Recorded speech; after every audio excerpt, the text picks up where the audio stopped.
Nació en la localidad de Morce, Junín, el 20 de mayo de 1944. Abandonó las leyes para pasear su pluma por las revistas más importantes de su época. Se hizo famoso por escribir la mitología del barrio porteño de Flores, pero su verdadera consagración la tuvo en la radio, con clásicos de la radiofonía nocturna como Demasiado tarde para lágrimas y La venganza será terrible. Creador de grandes personajes que ya forman parte de la mitología argentina, afirma que el infierno puede ser encantador y que todo lo que hace el hombre es con el único fin de seducir a las mujeres. Alejandro Dolina, músico, escritor, poeta, tanguero, mito de la radiofonía nacional, es uno de los grandes de nuestra cultura.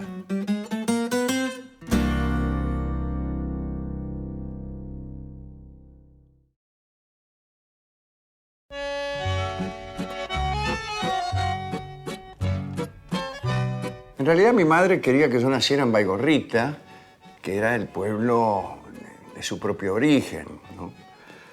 Entonces, como mi familia ya vivía en Caseros, provincia de Buenos Aires, hizo un traslado de su persona, de sus allegados, al pueblo de Baigorrita para que yo naciera ahí. Con tanta mala suerte que la partera de Baigorrita no estaba, sino que estaba en Morce. Entonces, vine a nacer en un pueblo que no era ni aquel en que vivía mi familia, ni el pueblo del origen de mi familia. Un pueblo donde yo no fui nunca más. Ese fue el primer fracaso de mi vida, digamos. Y después todo fue así. Intentar algo con propósitos épicos y terminar en una farsa.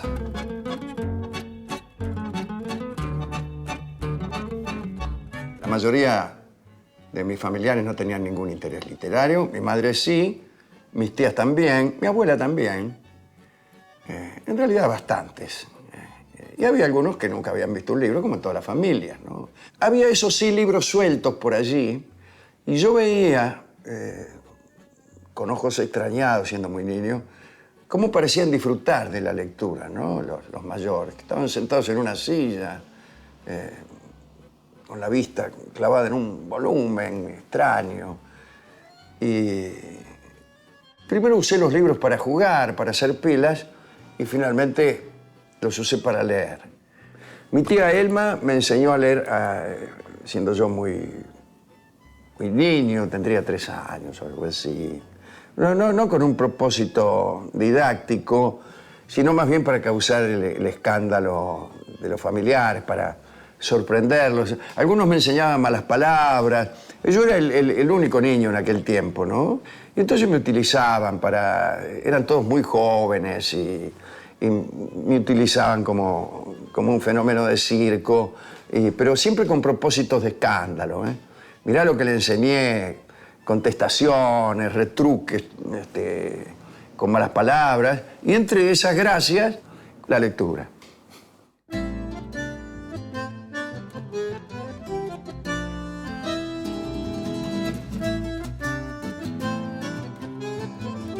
Allá cuando yo tenía 20 o 21 años, o quizá un poco más porque había hecho yo la conscripción en la Marina y había salido de allí, ¿no? Entonces, había abandonado los estudios de Derecho, no había encontrado otras vocaciones.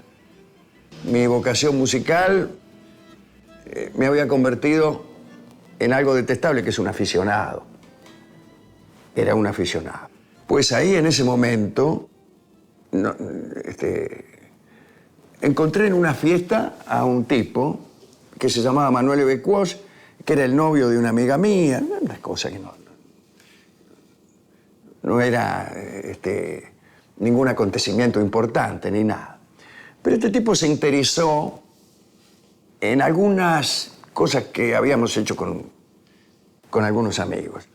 A decir verdad, improvisamos una última cena.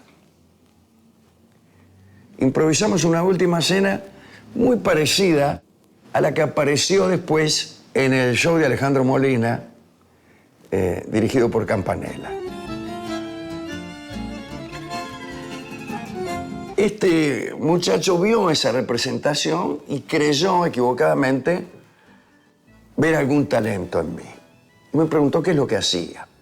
Cuando yo le dije que nada, que había abandonado mis estudios, que no tenía trabajo y que mis metas inmediatas era ir a jugar al pase inglés, se espantó este tipo. Y me dijo que fuera a verlo e inmediatamente me dio un trabajo en una agencia de publicidad. Este tipo me ofreció algo más importante, que fue su amistad. Y su amistad me abrió las puertas de un mundo. Porque él, violentamente diría yo, me obligó a escribir. Él trabajaba conmigo en esa agencia de publicidad. Lo tenía que aguantar todo el día. Y me obligó a dedicarme a la escritura y al pensamiento y a las cosas que tenían que ver, insisto, con alguna facilidad que él había creído ver en mí. Su amistad también me conectó con otros muchachos que empezaban en aquel entonces, el primero de los cuales fue Carlos Trillo, que empezó también a trabajar con nosotros, después Carlos Marcucci, y todo una colección de satélites de Marcucci, que eran todos tipos muy jóvenes que empezaban, Caloi, Brócoli, un poco más alejados, pero también perteneciendo a ese grupo, Marcos Mustok. Y esos tipos estaban más adelante que yo porque ya estaban encausados, pero me señalaron un camino. Y yo les estoy muy, muy agradecido a todos ellos. Porque si no, yo sería tallador de punto y banca ahora, que no está mal, o peor todavía, redactor publicitario.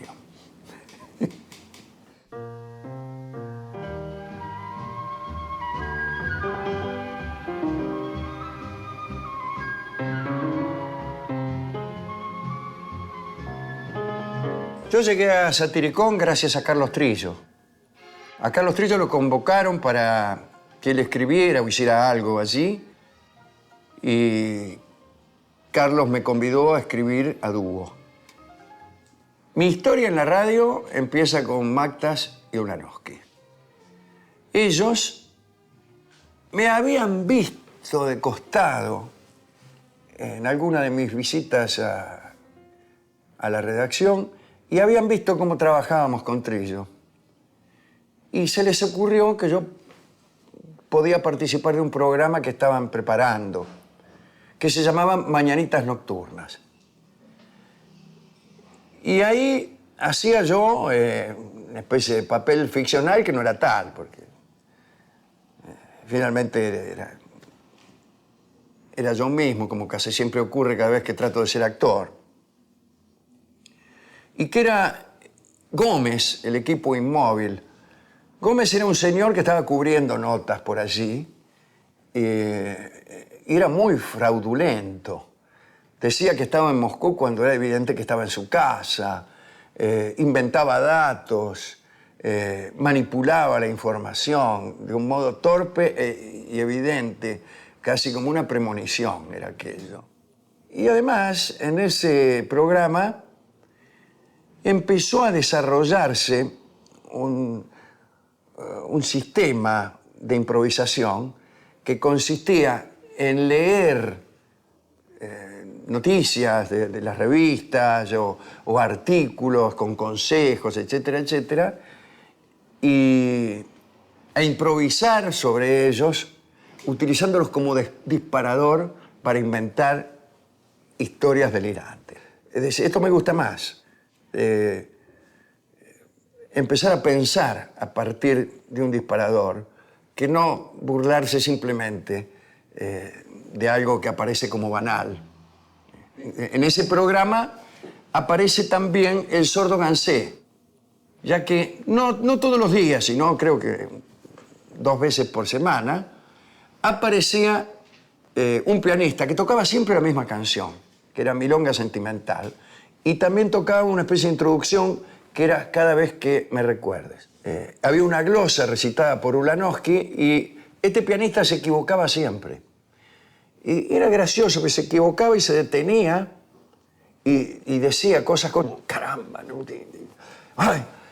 Y todo el mundo estaba como pendiente de las equivocaciones del maestro y le daba palabras de aliento. No es nada, maestro, siga adelante. Uy, caramba, ahí va, maestro.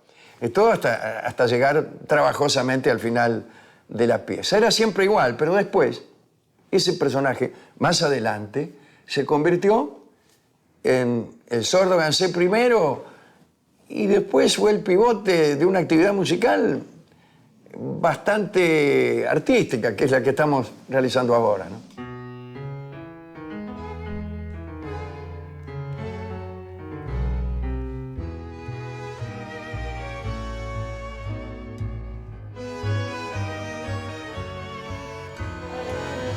Yo nunca viví en Flores, lamento decirlo. Flores es una elección artística que debió ser Caseros, pero Caseros tenía un inconveniente. Mucha gente no sabía dónde quedaba. Se lo confundían con la calle Caseros. Había que dar explicaciones que en lo literario entorpecían. El relato duraban 2 o 3 páginas. Entonces elegí Flores, que fue una elección artística. Yo tenía algún conocimiento práctico de Flores porque íbamos a ensayar, participaba de un quinteto vocal y ensayábamos en Flores hasta muy tarde y a veces yo tenía que ir a tomar el colectivo 53 y tenía que atravesar el barrio a altas horas de la noche y caminaba muchas cuadras por ahí. Y entonces, por mera diversión, empecé a preguntarme qué clase de mitología podían albergar aquellas casas tan apacibles y al mismo tiempo tan carentes de toda magia. Claro, con la noche, el miedo y el hastío, la magia apareció. Y se me ocurrió escribir algunos relatos que por comodidad iban a ocurrir en el barrio de Flores. Empecé incluso lo que yo consideraba que podía ser una novela y la abandoné. Muchos años después, cuando yo ya escribía en la revista Humor, me pasó lo que me pasaba siempre, es decir, no tenía yo asunto, no tenía ninguna inspiración, ninguna idea, nada. Y venían los enviados de Cassioli a pedirme que entregara la nota. Y se me ocurrió entonces saquear aquel material que yo había abandonado e intentar lo que podríamos llamar unos ensayos ficcionales. Y entonces empecé a abordar algunos temas, pero envolviéndolos con estos personajes, que son Jorge Allen, Manuel Mandever, el ruso Salman, y que vivían en el barrio de Flores. La primera de aquellas notas fue, creo que, el reparto de sueños en el barrio de Flores. Y tuvo mucho éxito. Y ese fue, en realidad, el nacimiento de las Crónicas del Ángel Gris. Aquel libro que yo había empezado y que abandoné por muchísimos años, finalmente existió.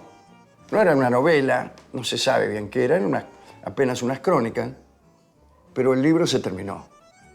Se terminó incluso sin que yo supiera que lo estaba escribiendo. Yo estaba escribiendo unas notas para la revista que de pronto dejaron de serlo. Y empezaron a tener un carácter ficcional y empezaron a relacionarse unas con otras. Yo no vi esto, Cassioli lo vio.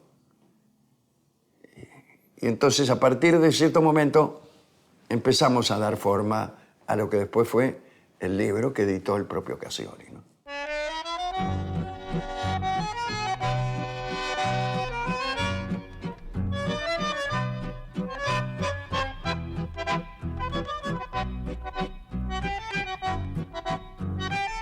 La historia de la venganza, que comienza con Demasiado tarde para lágrimas, los nombres son adjetivos, pero el programa es sustantivo. Así que esta historia comienza con Adolfo Castelo, que consigue un espacio en Radio El Mundo, un espacio que creo que era el de la 1 de la mañana. Yo le dije, no tiene mucho sentido trabajar a esa hora, ni siquiera nuestros parientes nos van a escuchar. Entonces Adolfo me pidió que permaneciéramos allí un mes como prueba. Y yo le dije que sí, y me gustó. Me gustó y daba la sensación de que algo estábamos logrando. Había muchos llamados telefónicos. Empezó a venir incluso gente que quería presenciar el programa. Le permitimos a la gente presenciarlo. Las autoridades de la radio prohibieron terminantemente que entrara gente al estudio. Nosotros empezamos a esconder entonces a los oyentes. Y entonces alguien les contó a los de la radio que nosotros hacíamos eso, que nosotros desoíamos las instrucciones. Entonces caían de golpe para ver si... Gente muy simpática, además. Sucedía que esos tipos estaban muy preocupados por la radio, realmente. El caso es que venían y aparecían de golpe y nos decían, guarda que viene fulano. Y entonces nosotros escondíamos a los 10, 15 tipos que había, a veces debajo del vidrio, como los tipos no entraban al estudio, sino que miraban a través del vidrio, que tiene el operador para conectarse con el estudio considerado en sí propio. Entonces abajo se hacían chiquitos y no se veían de afuera. Pero otras veces directamente, con más tiempo, los metíamos adentro de oficinas. Es una cosa difícil de creer. Hasta que al final ganamos esa pulseada y permitieron que el público asistiera. No solo eso, sino que después nos facilitaron el salir al aire desde fuera de la radio. Y ya empiezan los auditorios más grandes, de 800 o 900 personas. Señor. Miren Bueno. la cantidad de gente que hay. Bueno, vamos a saludar a Patricio Barton, Hola amigos, buenas noches. que en este Muy amables. momento recibe toda clase de obsequios y distinciones. De verdad, qué cantidad de regalos, ¿no? Sí. Sí, No me los muchísimo. tiren, no me los tiren. Del otro lado se encuentra nada menos que Gillespie, ¿Qué tal? que está en este mismo acto es nombrado doctor honoris causa. Estoy emocionado. Terminadas ya las distinciones y los honores, vamos al programa no considerado en la parte del pensamiento, sino este breve, afortunadamente breve espacio que dedicamos a las noticias que no tienen interés alguno. Exactamente, información en este caso de... La radio es confortable, es grata, es impulsora, porque para hacer radio yo tengo que trabajar todos los días, tengo que leer todos los días y tengo que estudiar todos los días. Y yo he aprendido, gracias a esa obligación, mucho más de todo lo que aprendí en las casas de estudio en donde estuve anotado. De manera que eso también debo agradecérselo. Y la radio empujó las otras actividades, me dio cierta notoriedad, que fue aprovechada luego con fines acaso más complejos, no diré que más nobles. Ahora, de ningún modo, la radio, con ser lo más confortable, es lo más querido. Si yo tuviera que quedarme con algo de lo poco que hice, me quedaría con lo que he escrito y aún con lo que he compuesto. La radio, como los amores demasiado hospitalarios, a veces es tenida en menos por el enamorado, ¿no? Que prefiere las novias esquivas, difíciles.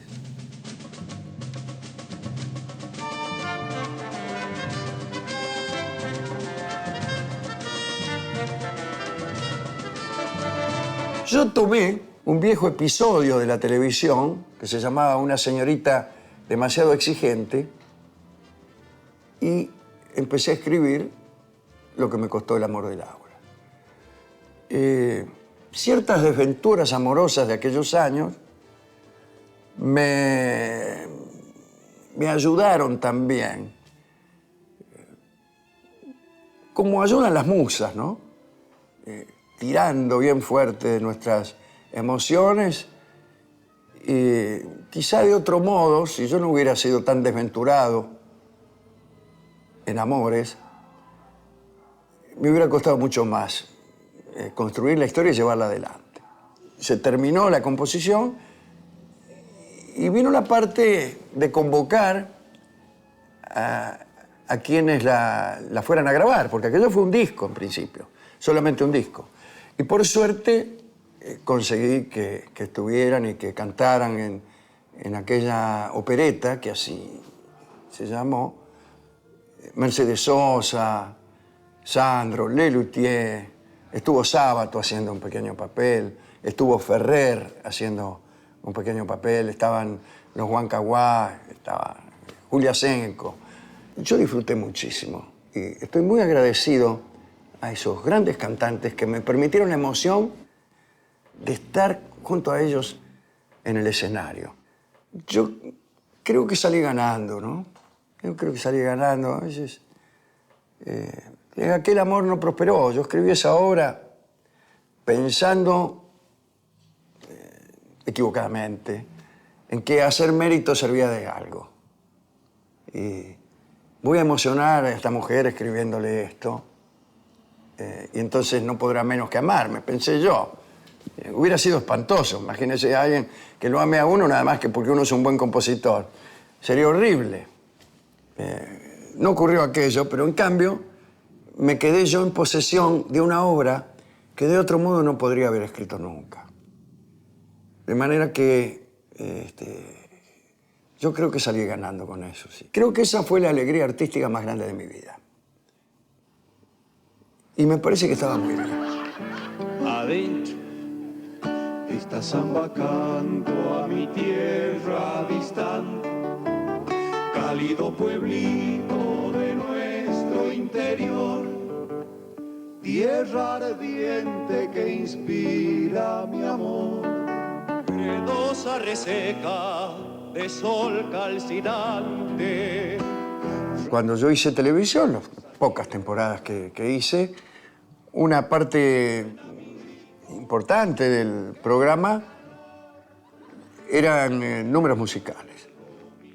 A veces números convencionales que me permitieron tocar y cantar junto con enormes figuras de nuestra música. Y a veces componíamos música y hacemos unas pequeñas comedias musicales.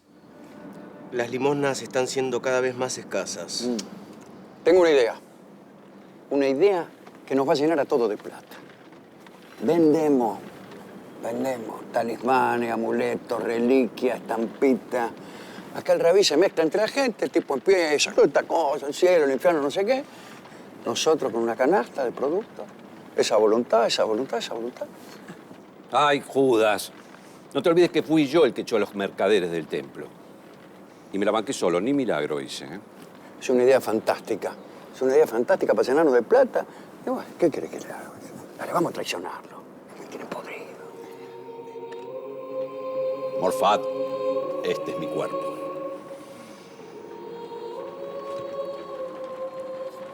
En verdad os digo, uno de vosotros me traicionará. Maestro, ¿seré yo, maestro? La gallina que primero cacarea es la que puso el huevo.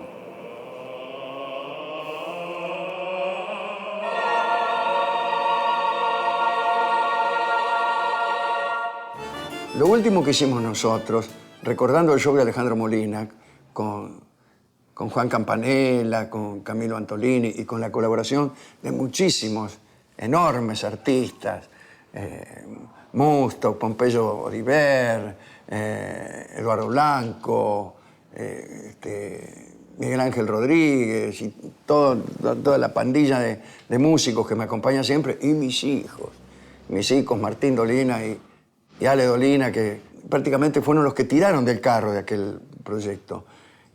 Todo eso me permitió por fin conseguir algo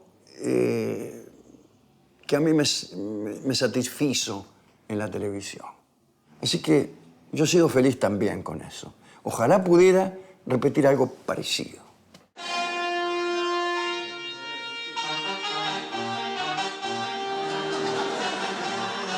La sabiduría no es una cosa que sobrevenga fatalmente con la edad. E incluso me temo, por lo que veo, que muchos dejan escapar lo que de sabios tenían. Así que si de algo tengo miedo, no es de decaer en lo físico. Yo todavía juego al fútbol con muchachos más jóvenes y me defiendo bien. Probablemente dentro de 10 años no pueda hacerlo. Pero eso me preocupa menos que no poder resolver ecuaciones de segundo grado. Yo he pertenecido a muchos grupos de malandras y no estoy orgulloso de eso. Más bien estoy arrepentido de haber sido cruel. Como decía Mansi, el niño que llevo en mi hombría detesta a aquel hombre que hubo en mi niñez.